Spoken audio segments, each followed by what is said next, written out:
क्या नहीं जान रहा है बच्चा? एक एक की संगतता। एक एक संगतता मतलब क्या? एक के साथ एक ही है, इसमें वस्तु के गुण या किसी भी दूसरे चीज की जरूरत नहीं है। जैसे एक जूते के साथ एक मोजा, ये मिलान हुआ, जूता और मोजा मिलान हुआ, लेकिन एक वस्तु के साथ एक गुण चाहे मिले चाहे मत, ये क्या है? एक एक की संगतता। तो कुछ में भी एक के ऊपर में एक रखना। जैसे बच्चों के साथ गतिविधि कराएं तो हम एक पत्ती के ऊपर में एक कंकड़ रखते हैं। हर पत्ती के ऊपर में क्या करता हूं बच्चा? एक कंकड़ रखता हूं। गिनना जान रहा है, लेकिन गिनने की प्रक्रिया क्यों नहीं जान पा रहा है? क्योंकि उसे ये नहीं पता है कि एक वस्तु को एक ही बार गिनना है। ये बच्चा नहीं जान पा रहा, तो क्या करना पड़ेगा? बेटा थोड़ा इधर घुमाई नहीं देता, ऐसा नीचे से घुमा बस। जैसे ये वस्तु है, इसे गिनना बच्चा क्या नहीं जानता है? 1 2 3 4 5 6 7 8 बोलते रहे। तो गिनते समय क्या करना पड़ता है? एक बार एक वस्तु को एक ही बार गिनना। 1 2 3 4। कभी कभी हम जब बोलते हैं जैसे 3 बॉटल लाओ, तो बच्चा क्या करता है? एक तो ये करेगा कि वो बहुत सारा ले जाएगा, ठीक है। दूसरा, कभी कभी जब बच्चा गिनता है 1 2 3, उसे समझता है कि 3 ये है, इसको लेके आता है, ठीक है। ये भी गड़बड़ी होती है। तो इसके लिए हमको क्या करना पड़ेगा? हमेशा जब हम शुरू में गिनना सिखाते हैं, पहले तो क्या किए काम? हर पत्ती के ऊपर में एक कंकड़ रखा है। कोई भी वस्तु, कुछ भी वस्तु, उसके ऊपर में एक के ऊपर में एक ही रखना है, ऐसा काम करते हैं। लेकिन धीरे से हमने फिर क्या किया? अब गिनना सिखाए। 1 2 3 4, तो दोनों तरफ से गिनना सिखाए। 1 2 3 4, 1 2 3 4। शुरू में गिनना दोनों तरफ से ही सिखाएं, तब ये क्लियरेंस होगा कि 1 2 3 4। तो ये 4 मतलब यही 4 नहीं है, 1 2 3 4, ये भी 4 है। तो अब उसे धीरे धीरे ये पता चलने लगेगा कि ये सब मिलाकर के 4 है, ठीक है। इससे ऊपर एक और एक एक की संगतता में तीसरा काम हमको करना पड़ेगा। एक काम पहले हमने क्या किया? एक वस्तु के ऊपर में एक वस्तु रखाया, एक कटोरी में एक चम्मच। घर में भी ये काम करते हैं, जाने अनजाने ये काम हमसे होते रहता है। जैसे घर वाले छोटे बच्चों को बोलते हैं चलो आज घर वालों के लिए चटाई लगाओ, तो बच्चा क्या करता है? पापा के लिए चटाई, मम्मी के लिए चटाई, भैया के लिए चटाई। वो क्या कर रहा है? एक एक की संगतता कर रहा है। तो जाने अनजाने जिसके साथ, जिस बच्चे के साथ ये होते रहता है, वो उसका गणित स्ट्रांग होते जाएगा। जिन बच्चों के साथ संख्या पूर्व अवधारणाएं ऐसे ही उनके आसपास घटित हो रही हैं, वो बच्चे गणित में स्ट्रांग होते जाते हैं। लेकिन हो रहा है या नहीं हो रहा है, हमको अपनी कक्षा में ये करने की आवश्यकता है। तो तीसरा क्या करना पड़ेगा? 1 2, जब हम बोले 2 तो वस्तु भी हमारे पास कितने हो? 2। 3 तो वस्तु भी हमारे पास 3 हो। 4 तो वस्तु भी हमारे पास 4 हो।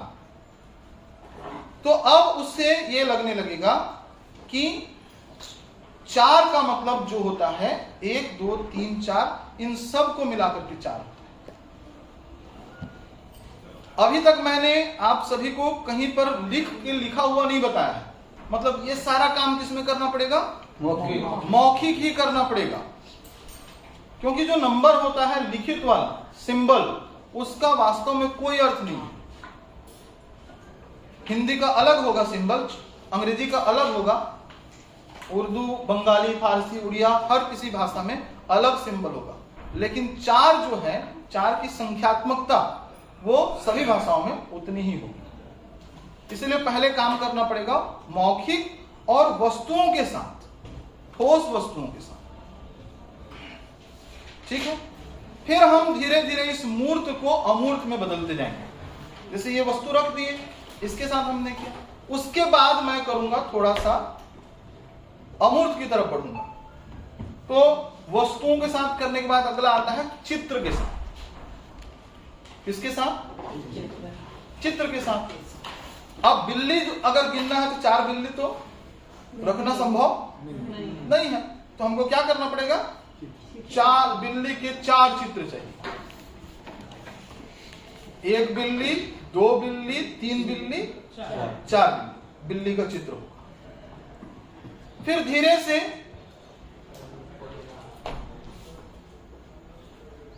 उछलना 4 बार, 1 2 3 4। देखिए मैं उछला 4 बार, लेकिन क्या अभी आप सब देख पा रहे हैं मुझे उछलते हुए? जी देखे हैं, लेकिन वो मिट गया ना जो देखे हैं। इस बात को समझ रहे हैं? मैं यहां उछला हूं, लेकिन ये बॉटल जो है दिख रहा है, लेकिन मेरा उछलना अभी मैं उछला हूं, जिस समय उछल रहा था उस समय आप देखें, लेकिन धीरे से अब देखिए क्या हो रहा है। ये स्पष्ट दिख रहा है, मूर्त है, उससे सीधा अमूर्त की तरफ नहीं जाना चाहिए। हम मूर्त से अमूर्त की तरफ जब लेके जाते हैं ना, तो क्या करते हैं? मूर्त दिखाए और उसके बाद अमूर्त नहीं। मूर्त और अमूर्त के बीच की जो कड़ियां हैं वो हम जैसे ही छोड़ दिए तो बच्चा मूर्त और अमूर्त में फिर वो फंस जाए। इसीलिए पहले मूर्त, फिर धीरे से ऐसी चीजें जो मूर्त तो हैं लेकिन कुछ समय के लिए ही मूर्त है। जैसे मेरा उछलना, जब मैं उछल रहा था उस समय तो उछलते हुए देखा, लेकिन अभी जब मैं कहूंगा कितने बार मैं उछला, तो उस समय आप मुझको उछलते हुए नहीं देख रहे हैं, फिर भी आप गिनती बताएंगे। ऐसे ही कितने बार मैंने बजाया? देखिए मैंने 4 बार बजाया। अब जब मैं पूछ रहा हूं तो उस समय वो नहीं बजा, बज नहीं रहा है, लेकिन वो बजा था। तो मूर्त से अमूर्त की तरफ हम लेकर के जा रहे हैं। तो पहले तो एकदम सब कुछ सामने, फिर धीरे धीरे हमारा जो मूर्तता है वो विलुप्त होते जा रहा है। क्लियर है? इस सीक्वेंस में हमको आगे बढ़ने की जरूरत है। अभी भी ये सारा काम क्या हो रहा है? मौखिक हो रहा है, ओरल।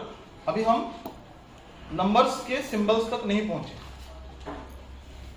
19 तक जाने तक हमें 1 से 9, ये तो ओरल हमको करना ही है 1 से 9 तक, और 19 तक जाने तक हमको ठोस वस्तुओं के साथ ही काम करने की जरूरत है। 19 वस्तुओं को एक एक करके ही बच्चों को आगे बढ़ाने की जरूरत है, वो दिखता हो उनके सामने। और उसके बाद सारे नंबर्स धीरे धीरे धीरे धीरे, इसके बाद हमारा दूसरा आता है संख्या और संक्रियाएं। तो गणित पूर्वधारणाएं कहां पर समाप्त होती हैं? एक एक की संगतता पर। कहां पर समाप्त होती है? संगतता। अब हमारी संख्या अवधारणा। तो संख्या अवधारणा हमने 5 या 7 की संख्या की अवधारणा को बच्चों के साथ किया हुआ है। 5 संख्याओं तक काम करेंगे, तब ओरल काम कर रहे हैं। 5 वस्तुओं को रख के उनके साथ ओरल काम कर रहे हैं। अब धीरे से हम उस ओरल से पिक्चर्स और पिक्चर्स से फिर अमूर्तता की ओर आगे बढ़ते जाएंगे, क्योंकि मैथमेटिक्स जो होता है वो हमारा फाइनल क्या है? अमूर्त। फाइनली जब गणित करना रहता है तो अमूर्त है ना। मेरे पास 4 कार हैं, 3 कार और आ गए, ऐसा जो गणित दिया रहेगा उसमें तो जो संकल्पना है वो पूरी की पूरी अमूर्त हो गई। लेकिन उसको लेके कहां से जाना है हमको? मूर्त से लेके जाना है। ठीक है? तो हम इसके लास्ट में जब मैंने FLN के बिंदुओं में आपको लिखाया था 7 बिंदु, जिसमें लास्ट में लिखा था मैथमेटिकल कम्युनिकेशन, गणितीय संचार। तो उस पर हम जब बात करेंगे तब ELPS पर बात करेंगे, अभी ELPS पर बात हम नहीं कर रहे। तो अब हम बात करते हैं संख्या। अब देखिए, जब बच्चों को संख्या का परिचय कराते हैं तो हमको कैसे करना पड़ेगा? 5 वस्तु हम रखें, 5 वस्तुओं के साथ हम एक और वस्तु चाहिए, एक और बॉटल पानी वाली, एक और पानी।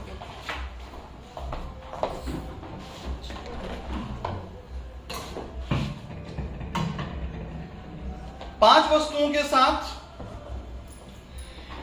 मौखिक रूप से ही जोड़ना, घटाना, कम करना, अधिक करना, ये प्रक्रियाएं बच्चों के साथ की जानी चाहिए। जैसे मेरे पास 5 बॉटल हैं, इसमें से 2 बॉटल मैंने हटा दिए, बताओ मेरे पास कितने बॉटल हो गए? कितने बॉटल हो गए? 1 2 3। ये बोलना भी पड़ेगा और वस्तु दिख रहे और हम हटा भी रहे।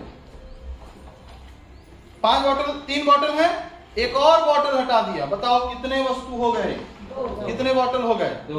2। एक और बॉटल निकाल दिया, कितने हो गए? 1। इसको भी निकाल दिया, अब कितना बचा? कुछ नहीं। इसको हम क्या कहते हैं? शून्य, 0। तो 0 की अवधारणा ऐसे ही आनी चाहिए। ऐसे मैं ये नहीं बोल सकता कि यहां अभी क्या है, बॉटल नहीं है तो क्या हो गया, ये नहीं बोल सकता। ऐसा मैं गड़बड़ कर रहा हूं तो गड़बड़ी है। 0 पहले वो वस्तु दिखानी पड़ेगी, उसको वहां से रिमूव करना पड़ेगा। अभी है, अब नहीं। वो स्थान है लेकिन यहां बॉटल नहीं है, तब ये 0। तो वस्तुओं को घटाना सिखाने पर ही और उसके बाद ही हमको 0 की तरफ जाना चाहिए। तो 5 और 0 हो गया। अब सारे वस्तुओं को, सारे नंबर्स को हमको ऐसे करके सिंबल में दिखाना है। 1 से 9 कैसे करना पड़ेगा? क्या करना पड़ेगा? पहले 0, पहले हम एक वस्तु रखेंगे और बोलेंगे कितनी वस्तु है? 1। ये कितनी वस्तु है? 2। कुछ भी वस्तु है तो मान लीजिए फूल का चित्र है,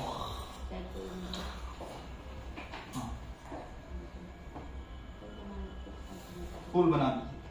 तो अलग अलग चीजों के साथ बच्चों के साथ काम करना। कितने फूल हैं इसमें? अभी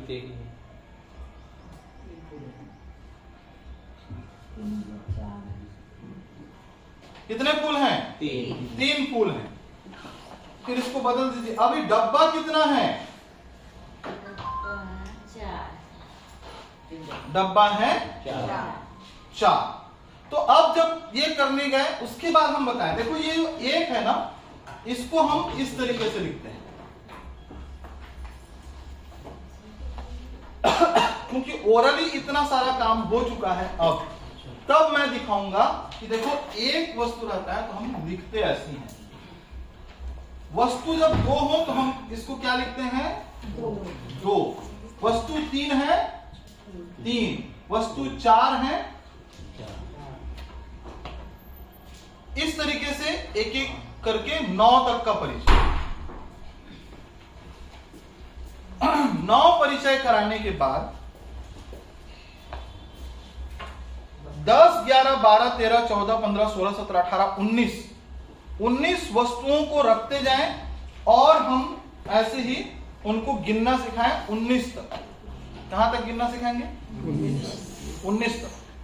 और वस्तु ही रखेंगे, उनको 15 वस्तु दे दिए, गिन के बताओ, तो बच्चा गिनेगा 15। 13 वस्तु दे दिए, बच्चों गिन के बताओ 13। 10 का एक बंडल बनाएंगे। जब 19 तक मौखिक रूप से करा लेंगे उसके बाद हम सिखाएंगे कि हर बार जब 10 वस्तु हो तो हम उसको एक बंडल बना देते हैं। 10 का एक बंडल।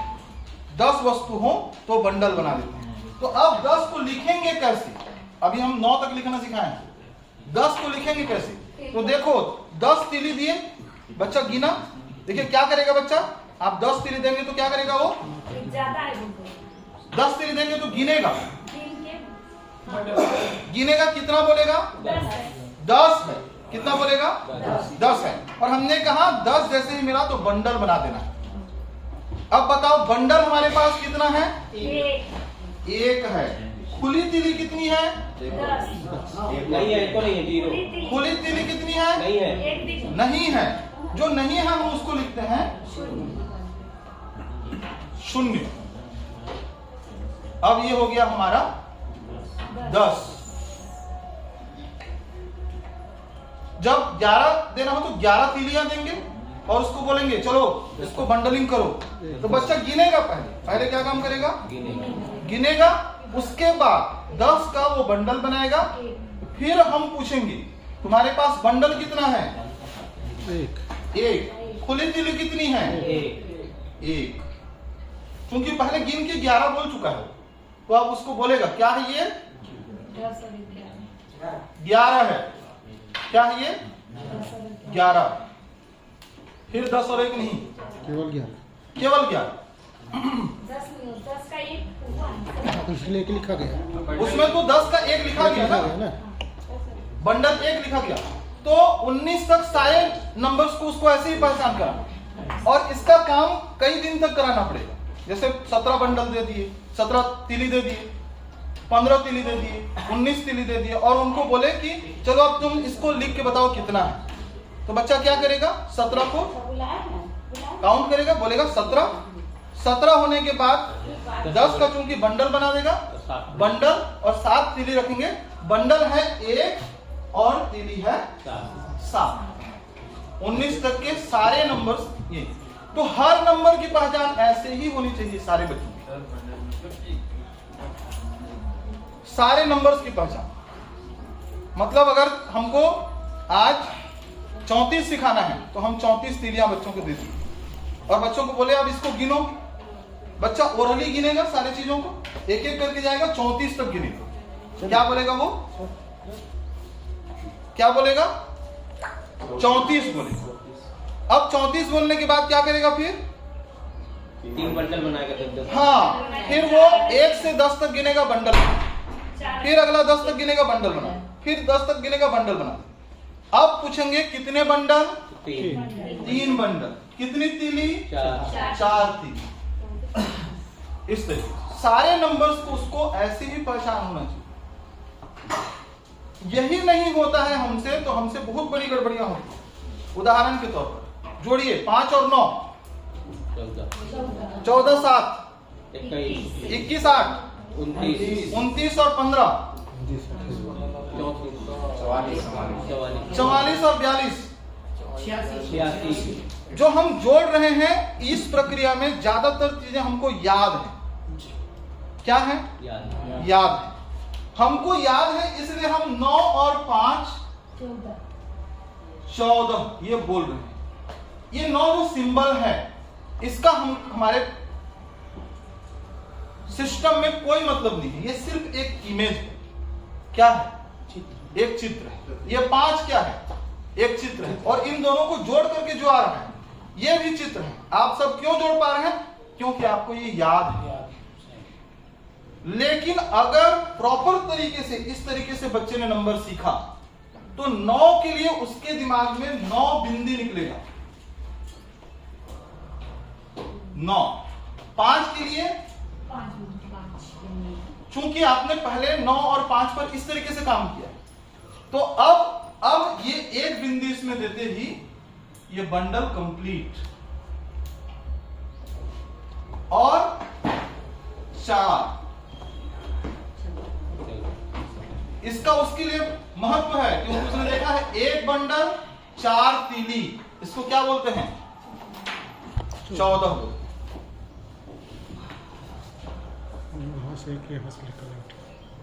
एक बंडल और 4 तीली को क्या बोलते हैं? 14 बोलते हैं। चूंकि हम इस तरीके से नंबर्स को इंट्रोड्यूस नहीं करते हैं इसलिए बहुत गड़बड़ियां आती हैं। तो नंबर्स को हमको ऐसे इंट्रोड्यूस करने की जरूरत है। और इसमें आरंभिक रूप से जो हम संक्रियाएं करते हैं,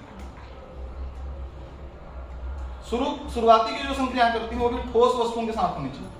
मतलब 9 और 5 जोड़ रहे हैं तो 9 वस्तु हो, 5 वस्तु हो और इनको जोड़ के बताओ कितना होगा। तो 9 वस्तु, 5 वस्तु और उनमें से एक वस्तु को इस तरीके से मिला के उसको बना देगा बंडल। हो गया 10। और कितनी वस्तुएं हैं? 4 वस्तुएं। तो एक बंडल 4 वस्तुएं, ये हो गए 14। क्लियर हो रहा है? जी। इसी तरीके से हमको नंबर्स और शुरुआत। अब देखिए आप सबने पढ़ा है घटाओ। क्या पढ़ा है?